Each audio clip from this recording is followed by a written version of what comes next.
Good morning friends, আশা করি আপনারা ভালো আছেন। আমি আর হাপ্পু ভালো আছি। আজকে আবার একটা নতুন ব্লগ নিয়ে চলে এলাম। আজকে যেটা দেখাবো সেটা হচ্ছে ইলিশ মাছের একটা চটপট রেসিপি। ইলিশ মাছের ভাপা টাপা অনেক রকমের রেসিপি তো আপনারা জানেন। তা সেগুলো তো আমরাও জানি, আগেও তো আমরা বাড়িতে তো এরমই রান্না হতো, কিন্তু এখন যেটা আমি দেখাতে যাচ্ছি সেটা হচ্ছে অনেক বছর আগে যখন আমার সবের বিয়ে হয়েছিল, 2-2.5 বছরের মধ্যে, সেই সময় আমি খুব একটা একদিন মানে এত তাড়াতাড়ি অনেক লোকের রান্না করতে পারতাম না। তা একদিন সৌম্য হট করে অনেক ইলিশ মাছ এই সেই মাছ টাছ সবজি নিয়ে এসে বললো আমাকে, তুমি 1 ঘন্টার মধ্যে এই ডাল করবে, ভাত করবে, 6-7 জন আসবে, ওর অফিসের লোক, তারা সিকিম থেকে আসছে। সেই সময় তো আমি একটু হিমশিম খেয়ে গেছিলাম। ডাল বললো, 2 রকমের তরকারি, ভাজা, ইলিশ মাছ, মাংস। আমি ভাবলাম এই 1 ঘন্টা মধ্যে কি করে করবো। তা যাই হোক, তো সেই সময় আমার যে কাজের লোকটা ছিল, সেই মহিলা আমাকে বললো যে বৌদি আপনি ভয় পাবেন না, আমি আপনাকে হেল্প করে দিচ্ছি। তা একদম ইলিশ মাছ ভাপা টাপা করতে গেলেও তো সময় লাগবে অনেক। এটা সেই সময় আমার মিক্সিও ছিল না।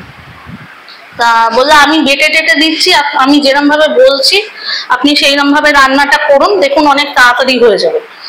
তা সেটা হচ্ছে ঝটপট একটা ইলিশ মাছের রেসিপি ছিল। সেটা কোথাকার রেসিপি আমি জানি না। ও বললো আমরা বাড়িতে যদি কেউ লোক টোক এসে যায় আমরা এরকম ইয়ে করি। সে তো মানে বাংলাদেশের লোক ছিল, হয়তো বাংলা রান্নাই হবে, বাংলাদেশের রান্নাই হবে। বাট কিরম রেসিপিটা সেটা আমি আপনাদের দেখিয়ে দিচ্ছি। ওকে, এই রেসিপিটার জন্য কি কি লাগবে আমি দেখিয়ে দিচ্ছি। প্রথমে হচ্ছে তো ইলিশ মাছ লাগবে। ইলিশ মাছ অলরেডি আমি নুন হলুদ দিয়ে মাখিয়ে রেখে দিয়েছি। এছাড়া যেটা লাগবে হচ্ছে আপনাদের অল্প একটু কালো জিরে, হলুদ, কাঁচা লঙ্কাটা চিড়ে দেবো লাস্টে। এছাড়া নুন তো লাগবেই।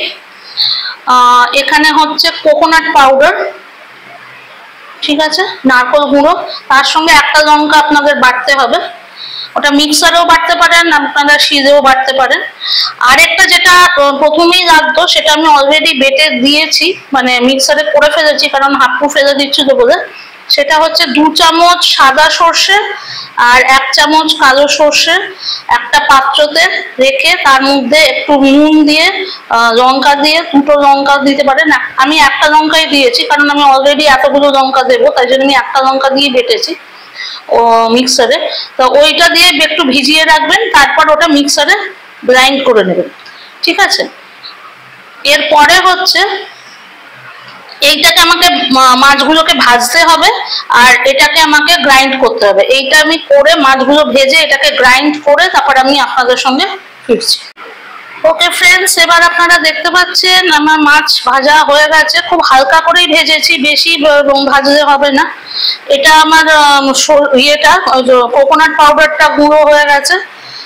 একটু জল দিয়ে রেখেছি, ইচ্ছে করে জলটা দিয়ে রেখেছি, নাহলে কিন্তু একদম মানে শুকনো শুকনো হলে ওটা রান্না করতে অসুবিধে হতো। এবারে হচ্ছে এখানে হলুদ আর আমি দেখছি দেওয়ার দরকার নেই, কারণ হলুদটা ভালোই আছে, দেখতেই পাচ্ছেন।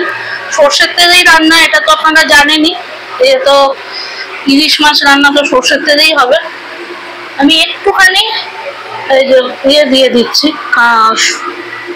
এটা আপনারা দিতেও পারেন নাও দিতে পারেন, তবে আমাকে যেটা বলেছিল আমি সেটা ইয়েটাই আপনাদের দেখাচ্ছি।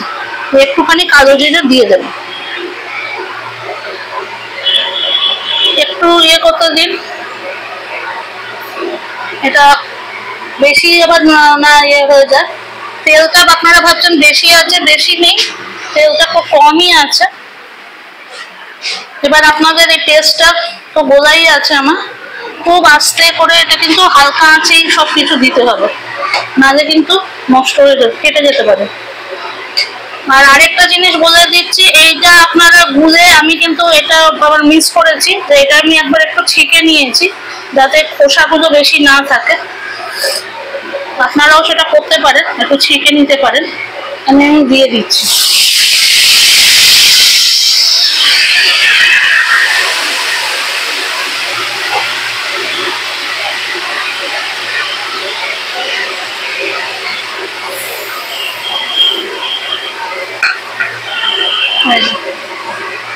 দিয়ে দিয়েছি।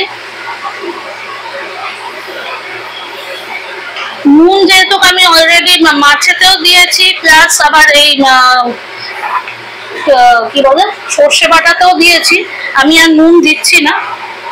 তাও যদি আপনাদের মনে হয় একবার চেখে দেখে নুন দিতে পারেন, তবে আমার মনে হচ্ছে আর নুন দেওয়ার দরকার নেই, কারণ অলরেডি এতবার নুন দেওয়া হয়ে গেছে।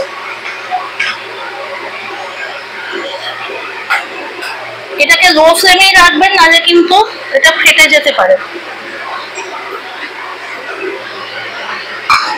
এবার আমি যেটা নিয়ে আসবো সেটা হচ্ছে আমাদের কোকোনাট পাউডার পেস্টটা।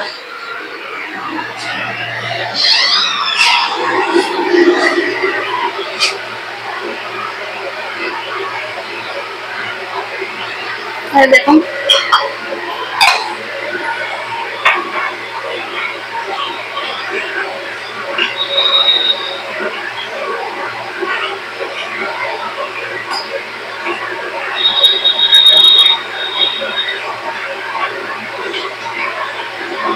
দেখতেই পাচ্ছেন কিরকম সুন্দর রংটা এসে গেছে, কালারটা ভালো এসছে।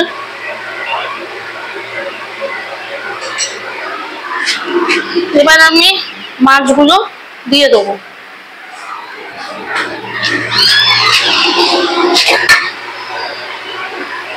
মাছগুলোতে অলরেডি নুন হলুদ দেয়াই আছে, আমি মাছগুলো আস্তে আস্তে দিয়ে দিচ্ছি।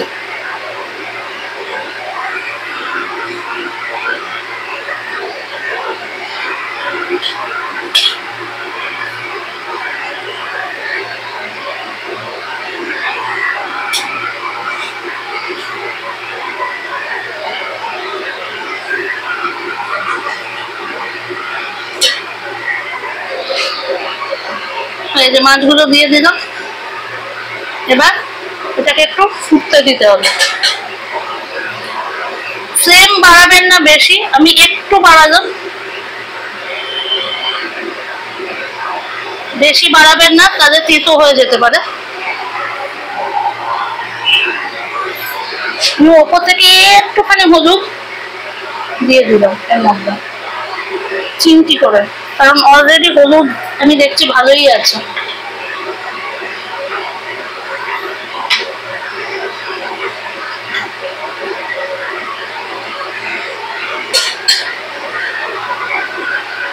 ঠিক আছে, এটা যতক্ষণ না হচ্ছে একটু গাঢ় গাঢ় হচ্ছে ততক্ষণ একটু ওয়েট করতে হবে। যা যেই হয়ে যাবে আমি নামিয়ে আপনাদের দেখাচ্ছি যে কেমন হবে। ওকে ফ্রেন্ডস, এবার আপনারা দেখতে পাচ্ছেন যে আমাদের রান্না কমপ্লিট।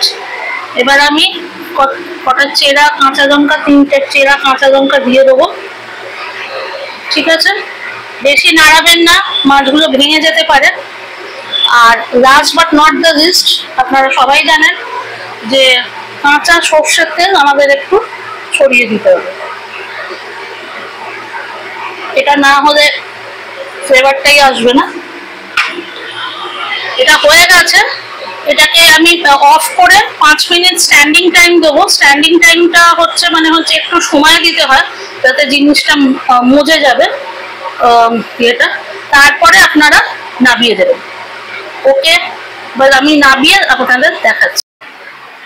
ওকে, এই দেখুন হয়ে গেছে, তেলটাই আসল। একটা দিয়ে খেয়ে দেখবেন একবার। ভাপা ইলিশ, সেই অনেক রকমের ইলিশ তো আপনারা খেয়েছেন, একবার এই ঝটপট ইলিশটা খেয়ে দেখবেন, quick style of ilish making. দেখুন কেমন লাগে, আর টেস্টটা দুর্দান্ত হয়। Okay bye, see you in a next blog. যদি কোনো কমেন্টস থাকে নিশ্চয়ই লিখবেন, কেমন লাগলো না লাগলো নিশ্চয়ই আমাকে কমেন্টস করবেন।